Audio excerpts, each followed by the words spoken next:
ദൈവത്തിൻ്റെ അതിപരിശുദ്ധ നാമം വാഴ്ത്തപ്പെടുമാറാകട്ടെ.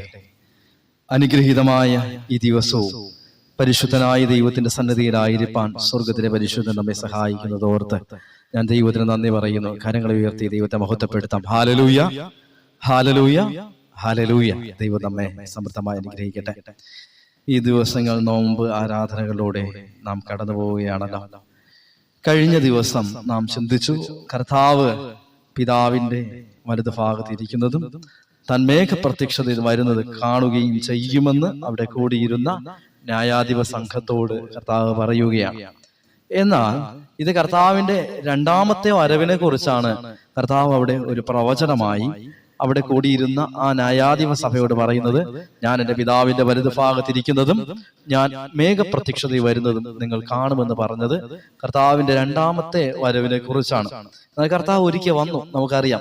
താൻ വന്ന ആ വരവിലാണ് ഈ സമയം ക്രൂശീകരണവുമായി ബന്ധപ്പെട്ട കാര്യങ്ങളിലൂടെ താൻ കടന്നു പോകുന്നത്. ചില കാര്യങ്ങൾ തുടർന്നുള്ള ദിവസങ്ങൾ നാം കുറച്ചുകൂടി ഡീപ്പായി ചിന്തിക്കാൻ ആഗ്രഹിക്കുന്ന കാര്യങ്ങൾ. ഒന്ന്, കർത്താവിന്റെ വരവ്. രണ്ടാമത്തെ കാര്യം എന്നത് കർത്താവിന്റെ ക്രൂശീകരണത്തിന്റെ ഉദ്ദേശങ്ങളും അതിലൂടെ നടന്ന പ്രവൃത്തികളും തുടർന്നുള്ള ദിവസങ്ങൾ ചിന്തിക്കണമെന്ന് ആഗ്രഹിക്കുകയാണ്. എല്ലാവരും പ്രാർത്ഥനയോടുകൂടെ ആയിരിക്കുക. ഇവിടെ ഇതാ കർത്താവിന്റെ ആദ്യത്തെ വരവ് നാം കരുതുന്നത് പോലെ വിശുദ്ധ മത്തായി അത് പറയുകയാണ്. ആ കാലഘട്ടത്തിൽ യോഹന്നാൻ സ്നാപകൻ വന്ന് യഹൂദിയ മരുഭൂമിയിൽ പ്രസംഗിച്ചു. സ്വർഗരാജ്യം സമീപിച്ചിരിക്കയാൽ മാനസാന്തരപ്പെടുവിൻ എന്ന് പറഞ്ഞു. മരുഭൂമിയിൽ വിളിച്ചു പറയുന്നവന്റെ വാക്കാവിത്, കർത്താവിന്റെ വഴി ഒരുക്കുവിൻ, അവന്റെ പാത നിരപ്പാക്കുവിൻ. സ്വർഗരാജ്യം സമീപിച്ചിരിക്കയാൽ മാനസാന്തരപ്പെടുവിൻ. അതുവരെ ആ കാലഘട്ടങ്ങളിൽ നിരന്തരമായി അടിമത്തത്തിൽ ജീവിച്ചിരുന്ന ഒരു ജനമായിരുന്നു ഇസ്രായേൽ ജനം. അവരുടെ രോഗങ്ങൾക്ക് സൗഖ്യമില്ല, അവരുടെ ബന്ധനങ്ങളിൽ നിന്ന് അവർക്ക് വിമോചനമില്ല. അടിമയായി ജനിക്കുന്നവൻ അടിമയായി മരിക്കണം. അവരുടെ രോഗങ്ങൾ, രോഗിയായി ജനിക്കുന്നവൻ രോഗിയായി മരിക്കണം. കുഷ്ഠരോഗിയായാൽ പാളയത്തിന് പുറത്താണ്.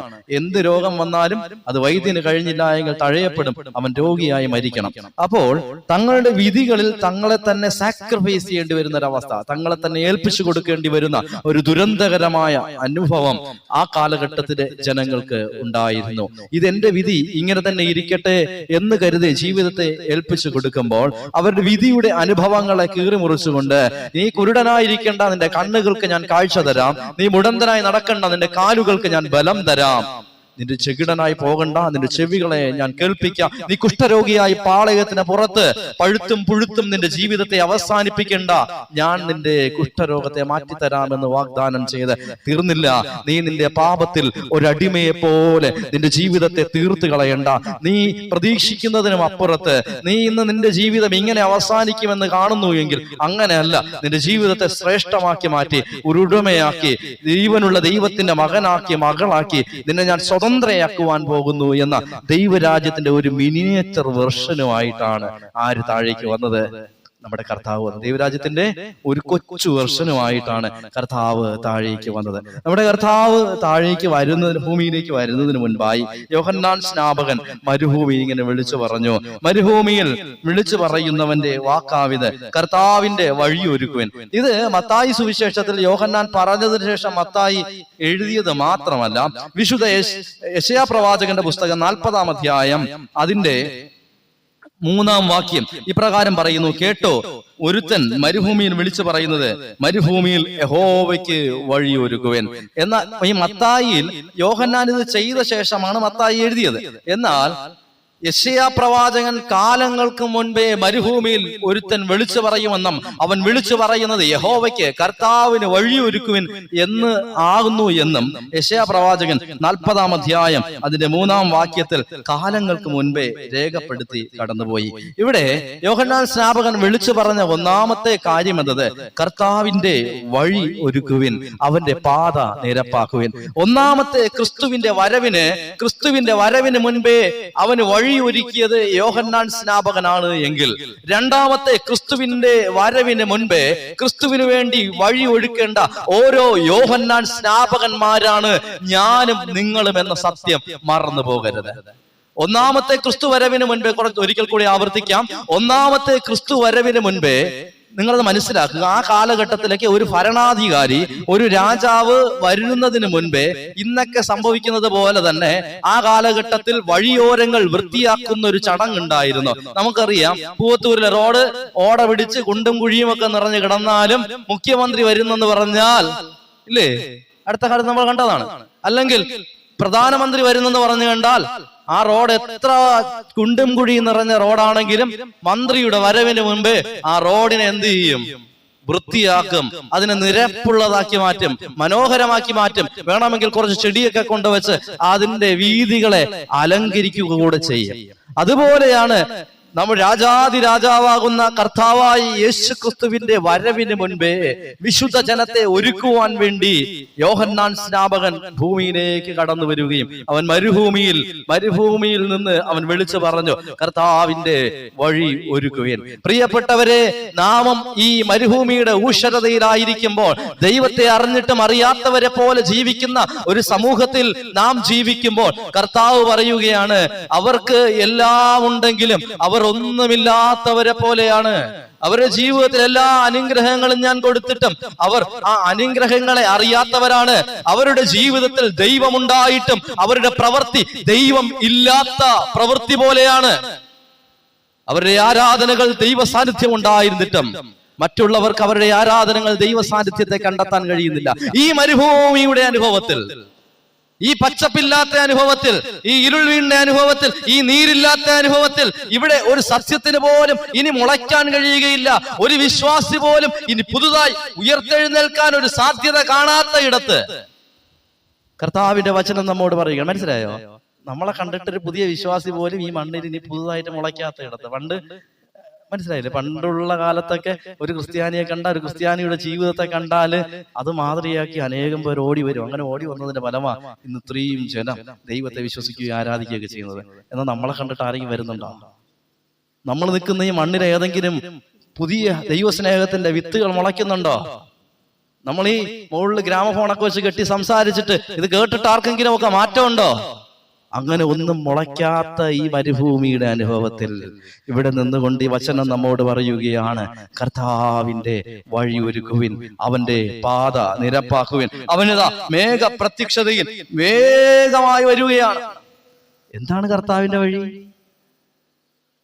കർത്താവിന്റെ വഴി വിശുദ്ധ മത്തായി 1-ാം അധ്യായം അതിന്റെ 20-ാം വാക്യം, യോസേഫ് എന്ന പുരുഷന് മറിയ എന്ന സ്ത്രീയുമായി വിവാഹ സംബന്ധം ചെയ്തിരിക്കുകയാണ്. വിവാഹ നിശ്ചയം ചെയ്ത ശേഷം ചില നാളുകൾക്ക് ശേഷം യോസേഫ് അറിയുന്നു താൻ വിവാഹ നിശ്ചയം ചെയ്തിരിക്കുന്ന സ്ത്രീ അവൾ ഗർഭിണിയാണെന്ന്. ഈ ബന്ധം തുടർന്നു പോകുന്നത് ശരിയല്ല എന്ന് കരുതി അവളെ ബുദ്ധിപൂർവം ഒഴിവാക്കാൻ യോസേഫിന്റെ വഴി സ്വീകരിക്കുമ്പോൾ സർവശക്തനായ ദൈവം അവന്റെ ദൂതനെ അവന്റെ അരികിലേക്ക് അയച്ചിട്ട് പറയുകയാണ്, നീ വിവാഹ നിശ്ചയം ചെയ്തിരിക്കുന്ന മറിയ എന്ന സ്ത്രീയിൽ ഉൽപാദിതമായിരിക്കുന്ന പൈതൽ, അത് പരിശുദ്ധാത്മാവിനാലുള്ള വിശുദ്ധ പ്രജ, ഇത് വാഗ്ദത്തത്തിന്റെ തലമുറ. നീ ധൈര്യമായി അവളെ നിന്നോട് ചേർത്തുകൊള്ളുക. 2 വഴികളാണ്. 1-ാമത്തെ വഴി ലോകത്തിന്റെ വഴിയാണ്. ഗർഭിണിയായ ഒരു സ്ത്രീയെ തന്റെ ജീവിതത്തോട് ചേർത്താൽ താൻ ലോകത്തിൽ ഏൽക്കേണ്ടി വരുന്ന അപമാനങ്ങളും നിന്ദകളും പരിഹാസങ്ങളും ഒരു സൈഡിൽ കണ്ട യോസേഫ് ഇത് വേണ്ട എന്ന് തീരുമാനിച്ചു. നമ്മളും നമ്മുടെ ജീവിതത്തിൽ തീരുമാനങ്ങൾ എടുക്കുന്നത് ലോകത്തിന്റെ വഴിയിലാണ്.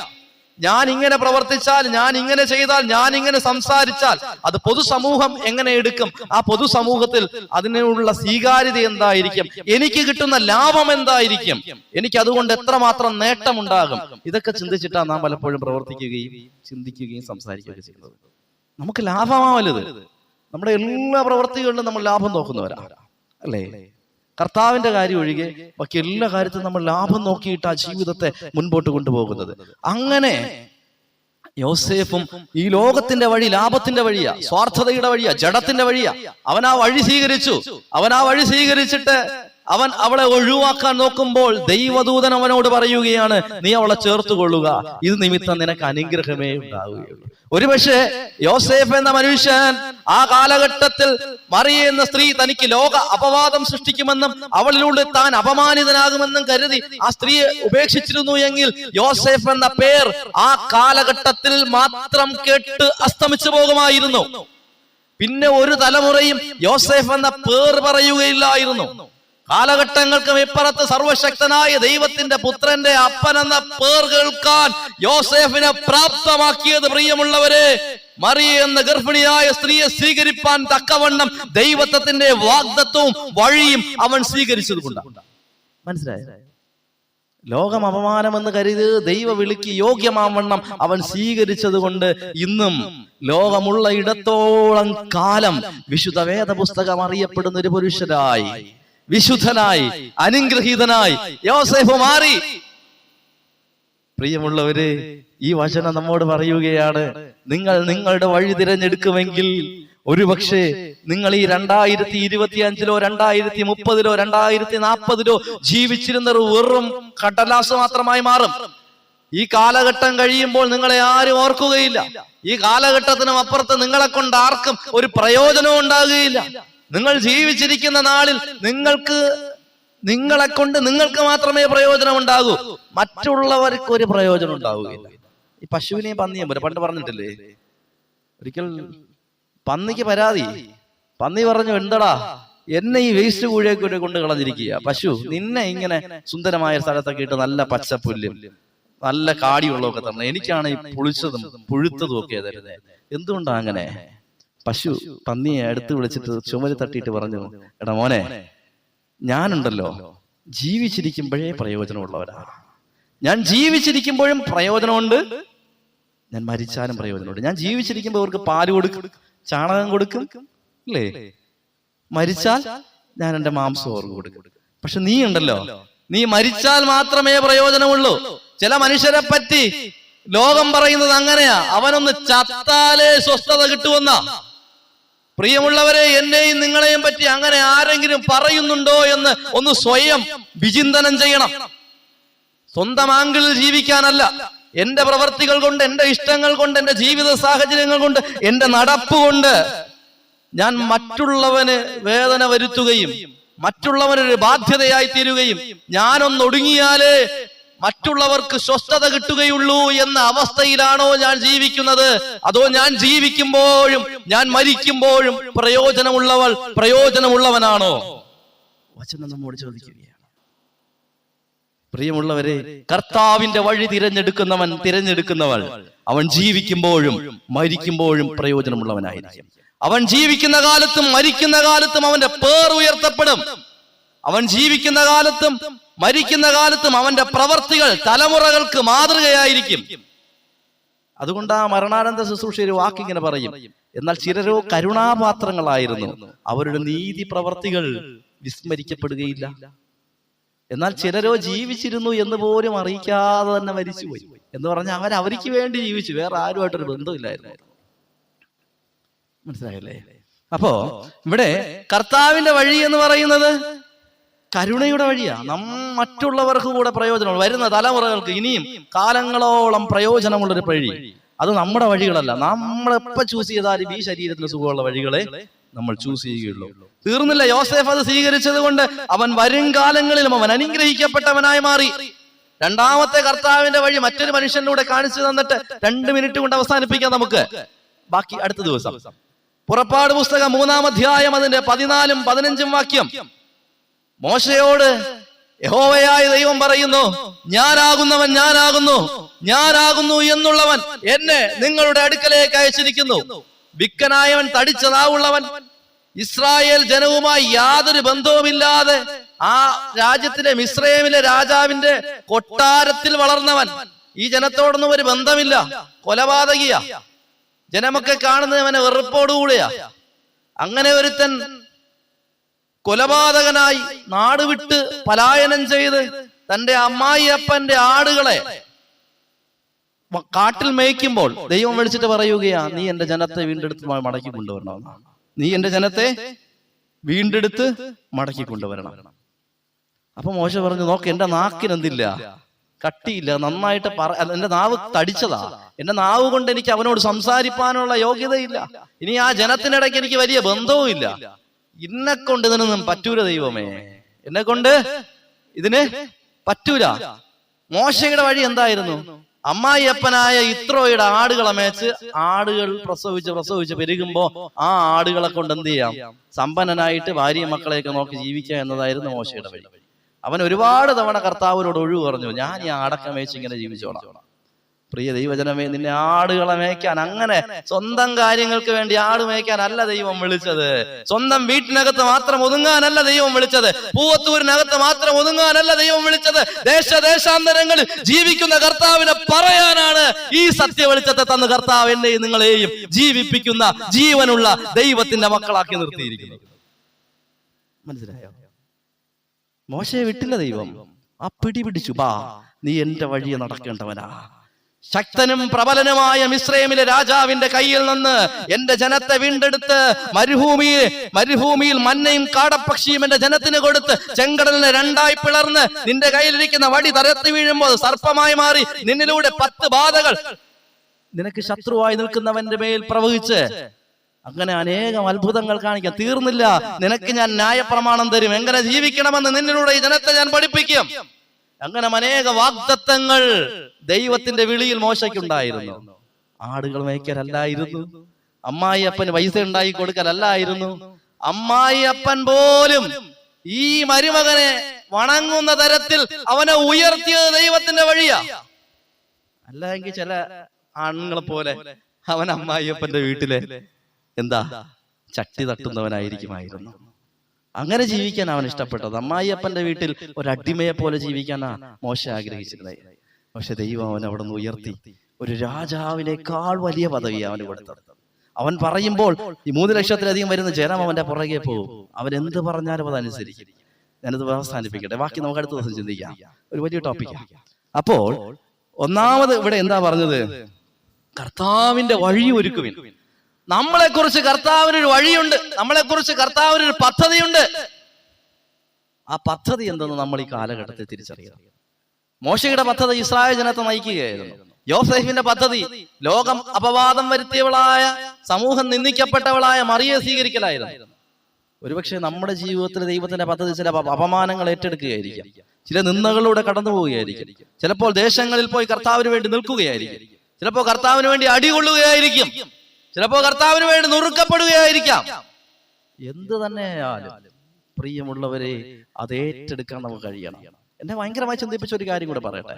ഇതൊക്കെ പറഞ്ഞ യോഹന്നാൻ സ്നാപകന്റെ തല 2ആയിട്ട് ഛേദിക്കുമ്പോഴും ആ ശിരസിൽ നിന്ന് അറക്കുമ്പോഴും കർത്താവ് ആ കാലഘട്ടത്തിലുണ്ടായത്. കർത്താവിന് വേണമെങ്കിൽ കൊട്ടാരത്തിൽ പോയിട്ട് അത്ഭുതമൊക്കെ പ്രവർത്തിച്ചിട്ട് എന്ത് ചെയ്യായിരുന്നു? അവന്റെ തല മുറിക്കപ്പെടാതെ കൊണ്ടുവരായിരുന്നു. അതായിരുന്നു പദ്ധതി. കർത്താവിന് വേണ്ടി തല മുറിക്കേണ്ടവരാണ് നമ്മളേക്ക് മുറിക്കണം. ചില തലക്കനങ്ങളൊക്കെ മാറണമെന്നേ കർത്താവിന് വേണ്ടിയിട്ട് എന്താ പറഞ്ഞത്? ചില തലക്കനങ്ങൾ മാറണം. തലക്കനം മാറാതെ ഈ തലക്കനവും കൊണ്ട് കർത്താവിന്റെ മുമ്പേ നിന്ന കർത്താവ് സ്വീകരിക്കൂല. ചിലർക്കൊക്കെ ഒരു ധാരണയുണ്ട്, ഞാൻ വരുന്നു കർത്താവ് ചെറുതു മുമ്പോട്ട് പോകാൻ പറ്റൂല. എളിമയില്ലാത്തവനെ കർത്താവ് സ്വീകരിക്കുകയില്ല. ചില തലക്കനങ്ങളൊക്കെ നമ്മുടെ ജീവിതത്തിൽ നിന്ന് മാറിപ്പോകണം. യോഹന്നാൻ സ്നാപകന്റെ തല ഛേദിക്കുമ്പോഴും അത് അവന്റെ ദൗത്യത്തിന്റെ ഭാഗമായി കർത്താവ് കാണുകയായിരുന്നു. ജീവിതത്തിൽ നാം അല്ലാതെയായി കർത്താവിന്റെ ശിഷ്യരായി രൂപപ്പെടണം. അതിനുവേണ്ടി കർത്താവ് നമ്മൾ വിളിച്ചിരിക്കുകയാണ്. ഈ നാളുകളിൽ കർത്താവ്, ഇന്ന് നിങ്ങൾ വീട്ടിൽ പോകുന്നത് വലിയ സംസാരമൊന്നും വേണ്ട. കർത്താവേ, നിനക്ക് വേണ്ടി ഞാൻ ഏത് വഴിയാണ് ഒരുക്കേണ്ടത്? നിനക്ക് വേണ്ടി വഴി ഒരുക്കാൻ ഞാൻ എന്താണ് ചെയ്യേണ്ടത്? ഇങ്ങനൊരു പ്രാർത്ഥനയോടെ നിങ്ങൾ വീട്ടിൽ പോവുക. ഇന്ന് രാത്രി 12 മണിക്ക് നിങ്ങൾ അലാറം വെച്ച് എണീറ്റിരുന്നിട്ട് പ്രാർത്ഥിക്കണം, കർത്താവേ, നിനക്ക് വേണ്ടി ഞാൻ എങ്ങനെയാ വഴി ഒരുക്കേണ്ടത്? എന്റെ ദൗത്യം ഇതാന്ന് എനിക്കറിയാം, പക്ഷെ വഴി അറിയാതെ അലയുകയാണ്, ഞാൻ എന്ത് ചെയ്യാം? നിങ്ങൾ ചോദിക്കണം കർത്താവിനോട്, നിരന്തരമായി ചോദിക്കണം. കർത്താവ് നിങ്ങൾക്ക് മറുപടി തരും. ആ വഴിയിലൂടെ സഞ്ചരിക്കുമ്പോ പന്നിയല്ല, പശു അല്ലേ? ജീവിച്ചിരിക്കുമ്പോഴും മരിക്കുമ്പോഴും പ്രയോജനമുള്ളവൻ. ആ കാലഘട്ടത്തിൽ നഷ്ടപ്പെട്ടു പോയ യോസേഫ് അല്ല, കാലകാലങ്ങളോളം അറിയപ്പെടുന്നവൻ. ജീവിച്ചിരുന്നും മരിച്ചും നമ്മളെ കൊണ്ട് മറ്റുള്ളവർക്ക് നല്ല മാതൃക നൽകുന്നവരായി മാറാൻ ദൈവം നമ്മെ ശക്തീകരിക്കും. ഒറ്റ ചിന്ത മാത്രമാണ് പറഞ്ഞത്, എന്താ? കർത്താവിന്റെ വഴി ഈ നാടുകളിൽ നമ്മൾ കണ്ടെത്തണം. അതിനുവേണ്ടി നമ്മെ തന്നെ കർത്താവിന്റെ സന്നിധി ഏൽപ്പിച്ചു കൊടുക്കുക. ഒരു നിമിഷം നമുക്ക് കണ്ണുകൾ അടച്ചൊന്ന് പ്രാർത്ഥിക്കാം. ഇരിക്കുന്ന ഇടത്തിരുന്നാട്ടെ. പരിശുദ്ധ ദൈവമേ, സ്വർഗീയ രാജാവേ, തിരുവചനം അങ്ങയുടെ ആത്മാവിനാൽ വ്യാഖ്യാനിക്കപ്പെടുമ്പോൾ അങ്ങയുടെ 2ാം വരവിന് വേണ്ടി വഴിയൊരുക്കേണ്ട ഓരോ യോഹന്നാന്മാരാണ് ഞങ്ങളെന്ന് തിരിച്ചറിയുന്നു. അങ്ങനെയെങ്കിൽ കർത്താവേ, ഞങ്ങൾ അങ്ങയ്ക്ക് വേണ്ടി എന്ത് ഒരുക്കേണ്ടു? ഞങ്ങൾ അങ്ങയ്ക്ക് വേണ്ടി എന്ത് ചെയ്യേണ്ടു? ഞങ്ങളുടെ ദൗത്യത്തെക്കുറിച്ചൊരു ബോധം അങ്ങ് ഞങ്ങൾക്ക് തരണം. ഞങ്ങൾ എവിടെ തുടങ്ങണമെന്നും എവിടെ ഒടുങ്ങണമെന്നും അങ്ങ് ഞങ്ങളെ ഓർമ്മിപ്പിക്കണം. അതേ കർത്താവേ, ഈ ജനത്തോട് അങ്ങ് സംസാരിക്കുകയും അങ്ങയുടെ വഴിയൊരുക്കുന്ന വലിയൊരു അപ്പോസ്തലിക സമൂഹമാക്കി ഇവരെ രൂപപ്പെടുത്തുകയും ചെയ്യണം. നിശ്ചയമായി കർത്താവേ, അങ്ങയോട് പാദങ്ങൾ വീണ് അപേക്ഷിക്കുന്നു. ഈ വചനം കേട്ട ഒരാൾ പോലും നഷ്ടപ്പെടരുത്. യേശുക്രിസ്തുവിൻ നാമത്തിൽ അപേക്ഷിക്കുന്നു. പ്രാർത്ഥന കേൾക്കണമേ. ആമേൻ.